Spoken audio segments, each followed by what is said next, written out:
Good morning, everybody. Welcome to another episode of Hawkblogger Mornings. I am Brian M. Hauser. You can find me and this show all over the place at Hawkblogger. It is a fine Wednesday morning, which means it's time to take our first look at the Seahawks opponent this week, the Tennessee Titans, who, let's be honest, not exactly a Titan of a team. This is a team that has already fired their coach, is coming in here at 1-9. It's not a team that I think most people are concerned that the Seahawks will struggle to beat. I do have some things that we'll talk about here that might surprise you in this game. And we're going to start off with an interview that I did just a little while ago with Turron Davenport of ESPN, who covers the Titans for that publication. And it was a good conversation. Learned some things. Let me not hesitate any longer and give you an opportunity to hear Turron Davenport talk about the Tennessee Titans. Well, it's time to welcome on a first-time guest for the show, Turron Davenport of ESPN, who covers the Titans. Turron, man, first of all, how are you doing on this fine Wednesday morning? Hey, man, I'm doing great. I opened two gifts this morning, man. This eye and this eye. You know what I mean? So that's the way I look at it. That's the way to be. Yeah. That is the way to be. How are you? I was talking to another Nashville resident, Matt Hasselback, yesterday, getting some tips about where to go and what to do when we're all there. You got any favorite haunts there in Nashville that people should check out? Yeah, there are a few. I mean, you can't go wrong if you're not driving. You can't go wrong with Fifth and Broadway, Assembly Hall, all types of places to eat there. But I love, there's a place called Supper Club out there on Belcourt. That's a really good one. Obviously, Hattie B's is always good. If you want to go like upscale dining experience, Bourbon Steakhouse on top of the JW is probably, that's my favorite restaurant in the city. So there's a few options, man. And you could always just, you just walk around, you'll find something. Yeah, looking forward to it. It'll be my first time in your city, so looking forward to that for sure. But let's turn our attention to this game. Titans Seahawks. Now I know it's a mismatch on paper, and the Titans are going through a tough season. But talk to me about what are the storylines that you're kind of following for a Titans team that's obviously had a challenging year so far. Yeah, I think really it's all about the development of Cameron Ward. He's the guy, and they have to figure out a way to continue to maximize his ability and just keep him going. So you have that. I think you also have to look at this coaching staff. I mean, they're dead men walking, unfortunately. And so watching how they balance I have to do my job with I'm not going to be here after this year. That's an interesting storyline. But then what's starting to kind of come to the surface is some of the veteran guys talking to the younger guys, and it's not always going the right way. And so the conversation is becoming more direct. And it's like, okay, how can that conversation with the losses piling up be more direct without the locker room splintering? Because if you watch this past game, it's 16-13. They did a really good job defensively, outside of the last drive. They did a really good job and they lost the game. And so it's like, how can you keep from offending your teammate, but also checking him at the same time? Yeah, there's a lot of interesting young players. There are a lot of interesting young players on this team. You start with Cam Ward, obviously, Washington residents are familiar with him up in his time with Washington State. You've also got Gunnar Helm, who's I think had a decent rookie year. Alika Umanor, receiver, also a promising young rookie. So, and I think Cedric Gray on the defensive side has been, looks like a really decent linebacker that's developing there. So, for folks that haven't had a chance to watch Cam Ward, what are the signals you're paying attention to, and what is your impression of his kind of rookie year? Yeah, I think the big thing is just his ability to take the easy play, right? And obviously, you want to take your shots down the field, but against a defense like Seattle, especially, you got to take what the defense gives you. So you can never go broke making a profit. If you get into more favorable situations, do that. So seeing him not hunt the deep ball down at the sacrifice of a sack or anything like that, I think that's a big thing. This past week against the Texans, he got rid of the ball 2.6 seconds as opposed to the 2.9 that he normally is. And a lot of that was because of game plan and knowing that you got Danielle Hunter, and Will Anderson Jr. coming off the edge. Now, when you look at the Seattle, I think, the strength is more on the interior, but I mean, this defense is good all three levels. Ernest Jones, the fourth, a former Titans player, and obviously in the secondary, despite the situation, Tariq Woolen is one of the best corners in the league, in my opinion. So, yeah, it's going to be a tough test. I just want to see how he goes about being able to take that play, take the check down, get the ball to the tight ends and allow them to make things happen, get the ball to the receivers, to the backs. Yeah, so there are some familiar names that either are on or were on this team. So Quandre Diggs had been part of this team for a while. He's no longer, was recently released. Yeah. Jerrick Reed was just added, claimed, did not look like he was on active, or at least was not on the field for this first game. Yeah. Cody Barton, another former Seahawk at linebacker. So, yeah, I'd be curious. Do you see a path forward for Jerrick Reed to get on the field at safety? I know Kevin Winston's a guy another promising rookie that has stepped in, but what was the idea you think about why they claimed Jerrick Reed? Well, they claimed it for safety depth.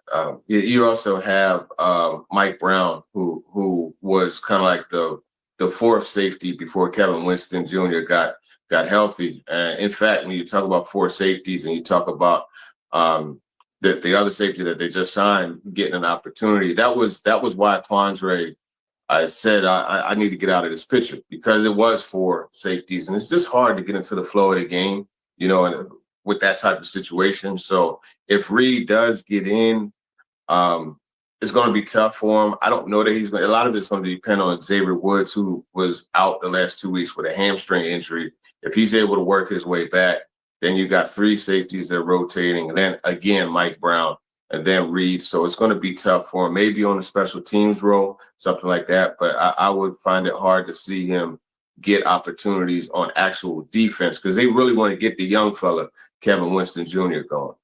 Yeah, he is a physical presence, and I think if I was following the Titans, I'd certainly want to see him on the field.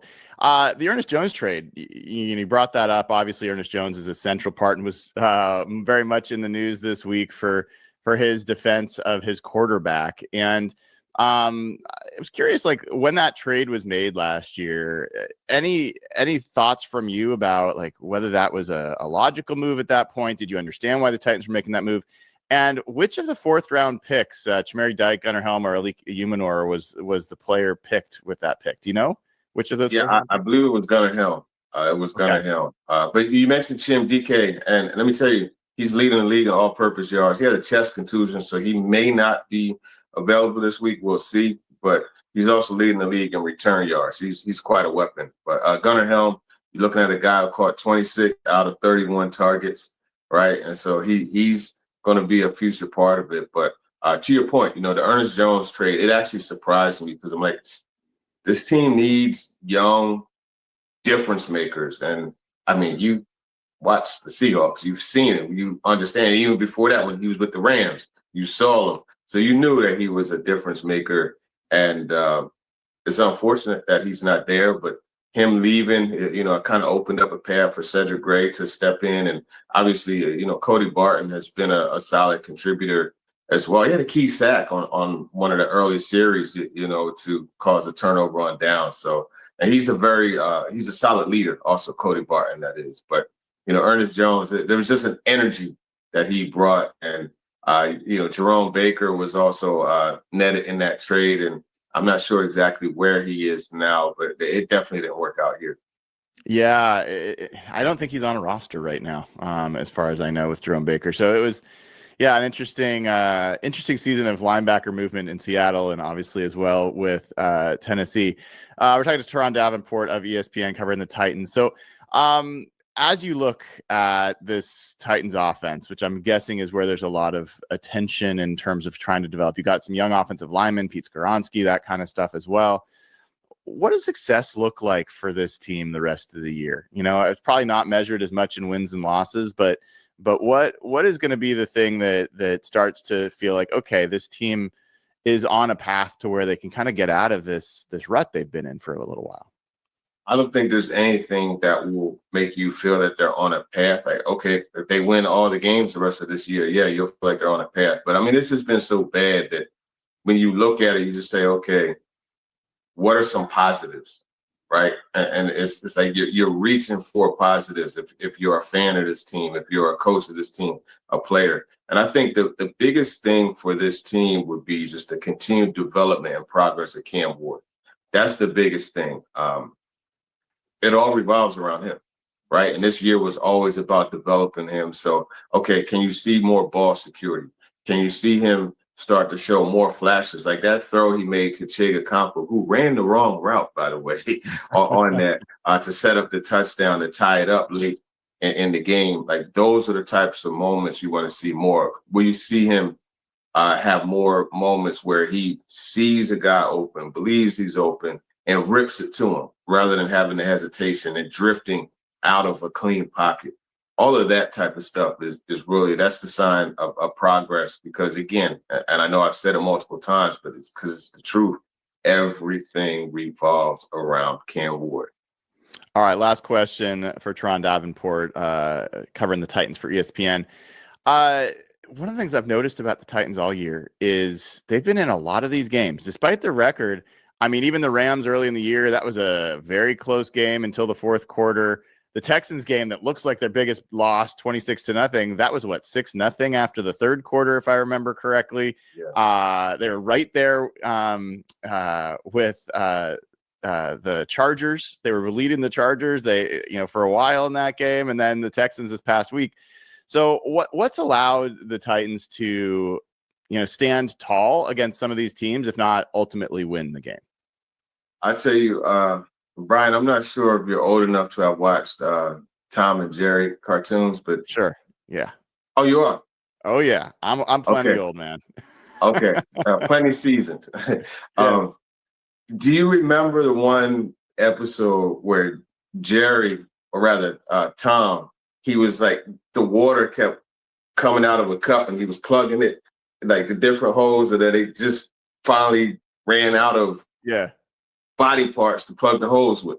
That's the end of the water, just like that's what happens with this Titans team. In the fourth quarter, it's always like a long explosive run or play where there's 3 or 4 missed tackles and it just breaks the back, and then the offense has a series of 3 and outs, you know what I mean, and the defense is back on the field in 46 seconds and the opposing offense scores. So it's just like the onslaught, they just can't continue to hold it, and the dam just breaks and everything just goes south. That's really just in a nutshell what continues to happen to this team and why they're in games. People like you to watch the games, you'll see that. But people that watch just the box score, they say, oh man, this team is just they are getting blown out, but a lot of it is in like the last 8 minutes of the game. That's really the wild part of it. Well, looking forward to seeing this game. Looking forward to visiting Nashville. And Turron, appreciate you coming on. Is there anything people should check out coming up from you, either on ESPN or elsewhere?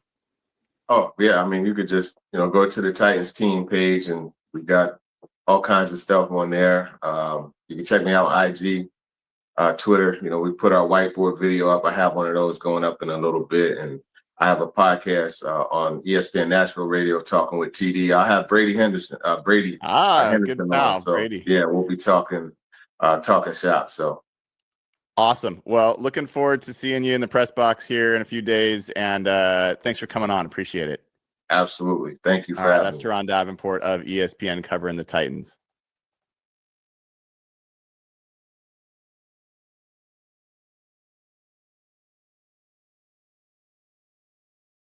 Great to talk to Turron there.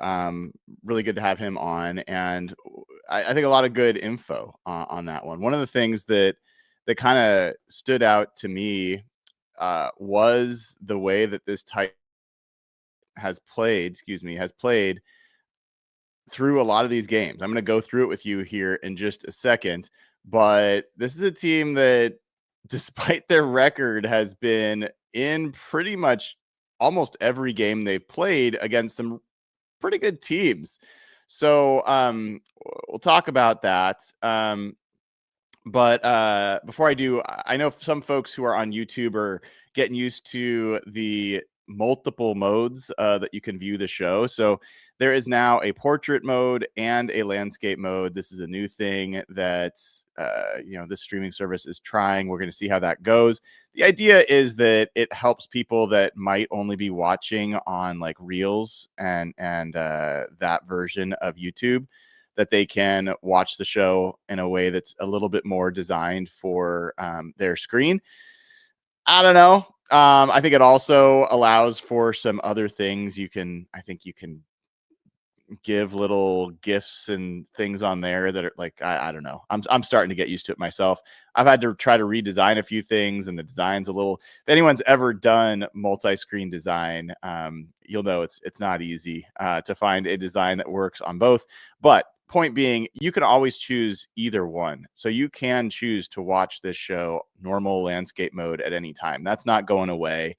So I think I don't know exactly how it shows up on YouTube because I haven't consumed these types of shows, but in the live stream, but I think it's going to show up twice on YouTube. And if you're getting it portrait, you can watch it that way. If you want to watch landscape, you can watch it that way. Both of them are available. And yes, the chats I think are generally separate. Unfortunately, I cannot specify which chat I'm responding to. So sometimes you're going to see responses to a message that was in one chat and not in the other. That's just the way the system works. So I know this is all boring for most people, but I just want you guys to know that's what's going on here. And we'll see how this goes for a while and see if we can get any better. I see from Brian Cole here that it looks bad on my phone. Well, it's all I got, man. This is the face I was born with. So but yeah, this is what we have to work with, and hopefully if folks don't like it in that mode, you just find the landscape mode and watch it that way.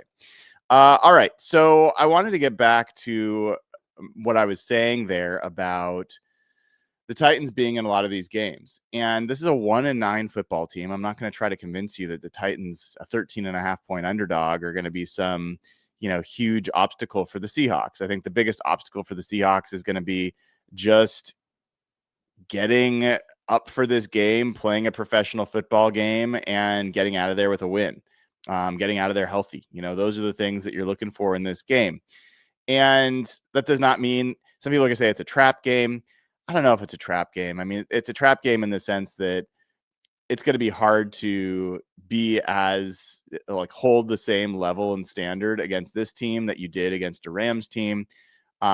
Maybe it helps a little bit that you just lost that game, and so you really want to get back to winning. It could be ugly, and that I don't think it will be, but it could be. And here's just some evidence to that point. So the Titans early in the season, first game of the season against the Broncos. This was in Denver. The game was 13-12 after 3 quarters. The Broncos were ahead 13-12 after 3 quarters. It was 10-9 at halftime. So it ended up being 20-12, but it was close all the way through. The Rams early in the season in Tennessee, it was 13-10 at halftime. The Titans were ahead. Yeah, the Titans were ahead 13-10 at halftime against the Rams. And after 3 quarters, it was 20-13 Rams. So it was still in question all the way into the fourth quarter. Rams ended up winning 33-19, but it was close. Against the Texans, the first time they played them, you heard me talk to Turron about it. It was 26-0 was the final score, but it was 6-0 after 3 quarters, and it was 6-0 at halftime. So this was a close game that ended up looking like a massive blowout. Against the Raiders, who are not very good, it was 10-0 at halftime. So it still was not over at that point. Against the Patriots, obviously a very, very good team. It was 17-13 at halftime in favor of the Patriots. So again, you're getting like a lot of quality teams having trouble putting the Titans away early. Against the Colts this last time, it was 17-7 at halftime and ended up being a 38-14 blowout, but it was 17-7 at halftime. And then most recently, or one of these games was against the Chargers. They were ahead they were ahead 14-7 after one quarter. They were behind by just 3 points at halftime, 20-17. And it was actually 20-17 all the way through three quarters. So again, they're 1-9, but every one of those teams I'm talking about, those are pretty good teams that had not put the Titans away at halftime, and certainly in a lot of cases had not put them away after three quarters. The Seahawks have been a team that is dominant in the first half, and they tend to put teams away early on. This Titans team has not been a team that has allowed that to happen. And I can't really put my finger on it yet exactly why the Titans have been able to do that this season, but it is the reality. It is the reality. And so I wanted to start sharing a little bit of the data behind this game before we do. Wanted to recommend, if you haven't considered already, give the gift of joining this Hawkblogger community for the holidays. The QR code is up there. That'll get you to giving a patreon.com/Hawkblogger subscription to a loved one, to yourself, to anyone that you want to bring into this community. It could be as little as a 1 month subscription for $5. It can be for the rest of the season for like 15. You could buy a year's sub, and treat somebody to that. Gets them access to the Discord server, gets them access to ad-free audio. And it's a really cool community. It's a kind, friendly group of people. And it's a quick, easy, pretty affordable way to come up with a unique gift for somebody. So consider doing that. The link is also in the description of the video. If you haven't taken advantage of the deal at SimplySeattle.com, now is a great time to do that, as you know what? I have to go back and get some more Simply Seattle stuff. It's just too good. And this deal with code Hawkblogger 15% off, also amazing. Josh Naylor just signed for the Mariners yesterday, and you can get Mariners gear there, Seahawks gear, Kraken gear, whatever your gear of choice for Seattle sports. SimplySeattle.com will take care of you for that. And then obviously, if you haven't gotten yourself a pair of JK boots, now is a great time to do it. JKBoots.com/Hawkblogger. Put that in your browser. It'll get you your own special promo code. JKBoots.com/Hawkblogger. Best boots I've ever owned. Best boots you will ever own. Made by a Washington company over in Spokane. Family owned. All handmade. And really, like, the craftsmanship is unreal. So absolutely take advantage of this. And then if you haven't gone to the Sleeper app, now is a great time to do that. You can go to Sleeper and take advantage of a limited time deal where you can get $20 without even making a deposit. Get all your fantasy football information there, all your NBA news, everything in the Sleeper app. And if you use promo code HAWKS, you'll get up to a $100 match on your first deposit. Terms and conditions apply. See Sleeper's terms of use for details. Check out Sleeper today. All right, so let's get into talking about some of the stats, and they're not pretty for Tennessee. So if you're a Titans fan, you may want to avert your eyes, but let's take a look at this matchup. I'm going to have to turn chat off for this to be visible in a reasonable way. So this is looking at DVOA for this game. And as you might expect, not particularly close. Oh, wait, this is the wrong DVOA. Hold on. Let me get the right one uploaded. I don't know why it wasn't already, but let's get that up there. It should have already been up there. That is the right one. You can see it loading. That this is a huge, huge advantage for the Seahawks, like an uncomfortably large advantage for this team. And you're talking about a Titans team that ranks 31st. Sorry, you guys are seeing the sausage get made here. Let's see if we can get this back out here. All right. There we go. You are talking about the 32nd ranked DVOA team going against the first ranked DVOA team. So not fantastic in that regard. And let me see if I can make this a little bit easier for everybody to see. I don't love that. All right. Maybe this is a little bit better. All right. So point being, this is a huge mismatch. Point blank. And what you're getting here with the Titans is a team that has the 31st ranked offense against the first ranked defense. You're getting a team that has the 30th ranked run offense against the second ranked run defense. You're getting a team that has the 31st ranked passing offense against the third ranked pass defense. So not encouraging if you are a Titans fan a lot. On the other side, Seahawks still have the 5th ranked DVOA offense going against the 25th ranked Titans defense. The Seahawks run offense is 22nd DVOA versus 26th for the Titans defense. And really the only place that this gets, a little bit closer, special teams, the 2nd ranked Seahawks special teams unit against the 9th ranked Titans special teams. You heard Turron talk about Chimeri Dyke, who has been a terrific punt and kick returner for them. He may not play in this game, so that advantage might not even be there. Then you get into the Seahawks in terms of defending receivers. The Seahawks are number 1 in defending wide receiver ones. The Titans don't even really have a wide receiver one. Calvin Ridley is lost for the year. It's ugly. It's really ugly. None of these numbers are going to look great. The best one for the Titans here is that they are pretty good at defending tight ends. They're 7th in DVOA against tight ends. The Seahawks are 29th. So they are one of the worst teams against defending the tight end. That showed up a little bit against the Rams last week. And, I think it was earlier in the game that was an issue, but it got, I think, better from there. All right. So let's look at when the Seahawks are on offense.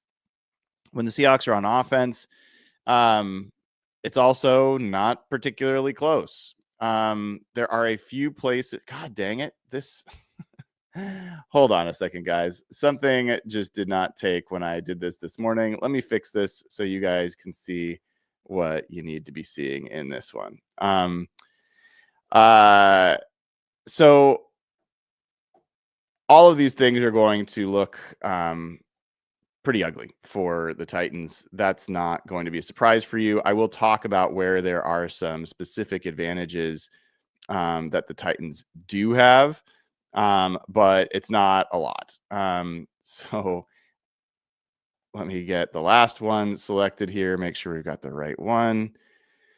Okay. All right. Wow. Not my best work today, folks. Sorry about that. So let's get back to when the Seahawks are on offense. Okay, I've got it ready for you. Okay, Seahawks on offense. In this situation, you are generally all year seeing that the Seahawks have an advantage against almost any team except in the run game. And that's kind of the case here with the Titans. So you've got what is the 30th ranked overall defense in terms of points allowed, 24th in yards allowed, 26th in yards per play, 28th in EPA per play, 21st in third downs, 18th in red zone, 26th in rushing yards, 24th in yards per rush, 26th in rush EPA. Like, it just goes on and on. It's not good for the Titans in that regard. Now you see some red on this, and that is turnovers, right? So the Seahawks are dead last in the NFL now in turnovers allowed, or giveaways, I should say. And the Titans defense is 20th in takeaways. It's not great, but that is an advantage. The Seahawks explosive run rate has dropped. I think I have some questions about why it dropped so much after one game, but that is what I was able to find, that they're 28th in explosive rush rate. We'll see if the Kenneth Walker news about him getting more time will change that a little bit. Titans defense has been okay at limiting explosive rushes relative to what the Seahawks have done, but still not great. Seahawks are third to last in the NFL in interception rate, thanks to that performance this past weekend. Unfortunately, the Titans have, they're 23rd. Like, these are, the places where the Titans have, quote, an advantage are places where the Seahawks have just been flat bad. Now, the one thing I will say is that the Titans have a pretty damn good player on that side of the ball. Jeffrey Simmons, not our Jeffrey Simmons, but their Jeffrey Simmons, is one of the best interior defensive linemen in the NFL. He might be the best defensive lineman in the NFL this year. He's been very, very good. And if Gray Zabel is not going to play, and you're playing Christian Haynes and Anthony Bradford and Olu Olutimi in the middle, that could be a recipe for Jeffrey Simmons to have a really big day. He absolutely terrorized the Seahawks in their joint practice last year, especially Laken Tomlinson just knocked him on his tail. It wasn't close.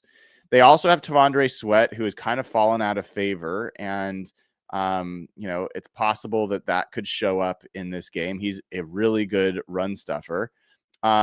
And as I go back and I look at snap counts for this Titans team, Tavondre Sweat played 41% of the snaps this past week. He can be a difference maker. They also have Jihad Ward, who is I think a pretty effective, can be an effective pass rusher there. Sebastian Joseph Day is a fine player, not necessarily a huge difference maker. But he's a good run defender. So there's some reason to believe the Seahawks will have challenges running the football. There could be some tackles for loss, some early down challenges there if they try to run the ball. I think their strength is in the middle. Simmons, Sweat, Joseph Day, all in the middle there. They recently traded Draymond Jones, so this is not a Draymond Jones reunion. He went to Baltimore. They recently traded Roger McCreary, a cornerback for them, who is playing a lot of nickel. So they're a little young and exposed in the secondary. They do have Cody Barton, with Griff Sturgeon will tell you is one of his favorite players. At linebacker, he's had a few plays this year. I still consider him an okay pass defender, but a liability against the run. That is apparently what PFF sees as well, as he has a 68 coverage grade, but a 41 run defense grade. As far as cornerbacks go, it's a little slim pickings. The cornerbacks that have been getting snaps of late.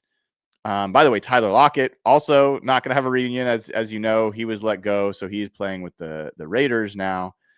So that was a near reunion, but did not happen here. L'Jarius Sneed is the name people know, but he's been injured. As I said, they moved on from Roger McCreary. So the guys getting snaps are Darrell Baker Jr. and Jalen Armour Davis and Sam Womack. Sam Womack, he's a guy that's played a little bit in this league, has been an okay player at times. But I can't tell you that I've heard of either of the other guys. Jalen Armour Davis, the cornerback there that I mentioned, he is, he's 26. He's been in the league for a little bit. He's a former 4th round pick. His first year with Tennessee and his first year getting meaningful snaps. He has got a 43 coverage grade. So not great. The other guy that I mentioned is, what was it? It was Samuel Womack, Daryl Baker. So Daryl Baker is another guy. He was a undrafted free agent a few years ago. He got a lot of snaps last year for Tennessee, was a starter for them, continues to get snaps for them this year. He's been okay, like a 60 graded coverage player. So that secondary is not fantastic. And then linebacker wise, they do have Cedric Gray. I love Cedric Gray. I was a big fan of his coming out of school 2 years ago, not this past draft, but the year before. He has really come on. He's been a really strong run defender, very solid against the run, decent coverage backer as well. And he has a 76.5 grade overall. He has a 91.5 run defense grade. So that's an exceptional run defense grade for a second-year linebacker there. And then safety-wise, they moved on from Quandre Diggs. They gave him his release so he could move on for another team. I think the guy to watch there is Kevin Winston Jr. This is a very large rookie safety, third-round pick, 6'2", 208 pounds, just starting to get real snaps. Last game was his first true start where he got 70 snaps. Graded out pretty well, 68.9 overall, 73.8 run defense. So there's a lot of things here that are stacking up to where this is going to be a team that is challenging to run the ball against, but should be vulnerable to the pass. So we'll kind of see how that plays out over the course of this one. All right, let's look at the defense. When the Titans have the ball and the Seahawks are on defense, this is just, I can't tell you there's something here that the Titans have an advantage on. It is all green, all over the place on this one. Just advantages across the board. Titans rank 32nd in points scored, 32nd in yards, 31st in yards per play, 32nd in EPA per play, 32nd in third down conversions, 29th in red zone conversions, 32nd in rush yards, 26th in yards per rush, 31st in rush EPA, 30th in pass yards, 31st in yards per attempt, 31st in completion rate, 31st in sacks percentage allowed, 31st in passer rating, 31st in EPA per dropback. Whew. That's a lot of worst or second worst in the NFL at a lot of things.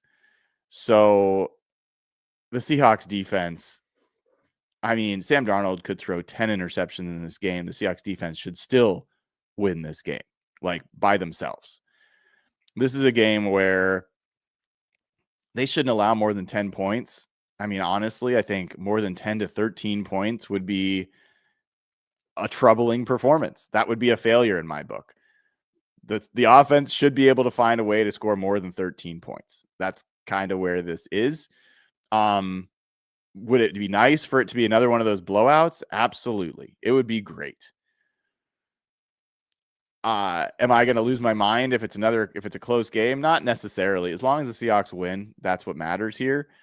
But, let's see if the Seahawks can pile up some more sacks. Let's see if the Seahawks can get some more turnovers. They only had one takeaway against the Rams. I think getting more turnovers is a big deal in that regard. So we'll see. We will see how this goes. And when I look at the Titans on offense, Cam Ward is, I think, a promising rookie, but he's got nobody around him. They've got an okay offensive line. It's not great. Pete Skoronski at guard is a decent player. Kevin Zeitler, as we know, a decent player. If we look at where the pressures are coming from for the Titans, Dan Moore Jr., who is a guy that terrorized the Steelers fans for years when he played for Pittsburgh, he's given up 29 pressures this year, which is a lot. He's their left tackle. Lloyd Cushenberry has given up 19 pressures, but I believe Cushenberry's hurt. Let me double check that real quick, and I will confirm for you guys. But having a left tackle that's given up 29 pressures is concerning. If you're a Titans supporter, I don't know how many Titans supporters there are left out there. I'm looking right now. I guess no, it looks like Cushenberry is. Yeah, he's fine. He was just on the injury report, but he has been playing. But he has given up 19 pressures. Skronsky's given up 17. JC Latham, a young player for them last year, a rookie. He's given up 14 pressures, which isn't crazy, but he's been their right tackle. He's been a better right tackle than Dan Moore has been a left tackle. So Gunnar Helm at tight end, maybe that's one thing I'd call out, given that the Seahawks have struggled defending tight ends. Gunnar Helm has been a decent player for the Titans. As far as, who's got the most receiving yards, it's another tight end, Chig Okawanu, or Okonkwo, Onkwo. Sorry if I didn't pronounce that correctly. He leads them in receiving yards. He has 32 catches for 337 yards. Gunnar Helm has 24 catches for 216 yards. So maybe there's something there for the Titans to try to attack the Seahawks with their tight ends. Alika Umanor is a nice physical, rookie receiver out of Stanford. That's about it. Van Jefferson is their other primary receiver. He has not been very good. So yeah, it's not a team that has a lot to offer offensively. It just isn't. All right. So then let's get down to special teams. And if you look at special teams, the Titans have made a lot of 50-plus yard field goals, partially because they've kicked a lot of field goals and haven't gotten to the end zone as much. But they are 26th in field goal accuracy, so they've missed a lot of field goals as well. They have been, like I said, very good on the return game with Chimeri Dyke, but he might not play. As far as the coverage game, Seahawks have an advantage there as well. So honestly, folks, you get back to this and it really is just Seahawks have advantages all over the place in this game. They should be able to fall into whatever trap this represents as a trap game and still escape with a win. At the same time, it could be an uncomfortable game for Seahawks fans because the Titans have been in so many of these games, at least through halftime, often through three quarters.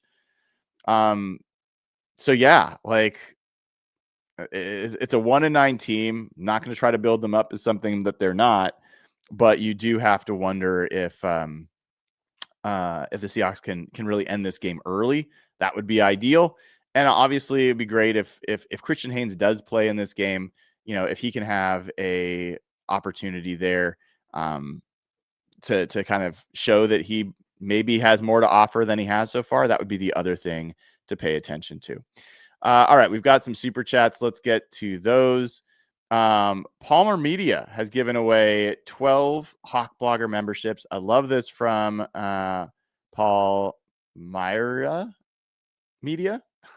I don't know if I'm pronouncing that right, but really appreciate. Actually, he's given away 7 Hawkblogger memberships. I thought it was 12, but it was 7. Still amazing. Still appreciate it. If you want one of these free memberships, all you got to do is turn gifting on your YouTube account and get over to the show, the channel, like, subscribe, watch, comment, all those things is how YouTube decides who gets these free memberships.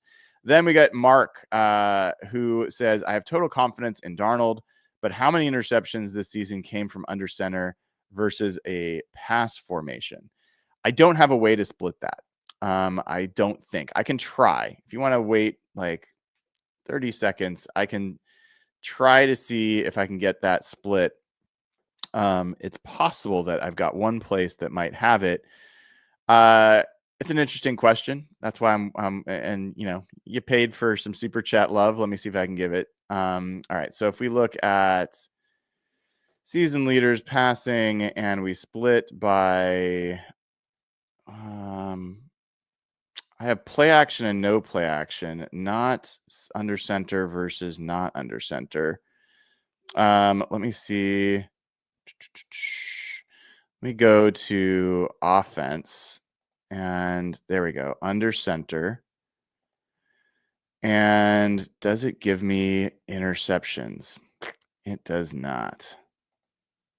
It does not. Yeah. So I don't have, unfortunately, a way to get to that split.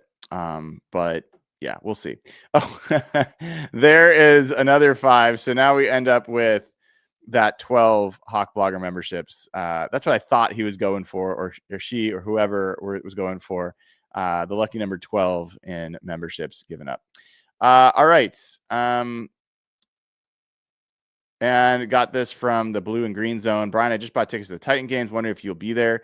Yeah, I'm at all the road games. I'll be in the press box, and on game day, I don't generally have time to, you know, meet up with people. I head there a couple hours before, and I'm doing a bunch of stuff beforehand. We do have our live show Saturday night. We're going to do Real Hawk Talk live there with the whole crew. I would offer you to get tickets there, but it's been sold out. So it's going to be awesome to do that. Looking forward to seeing a lot of people there.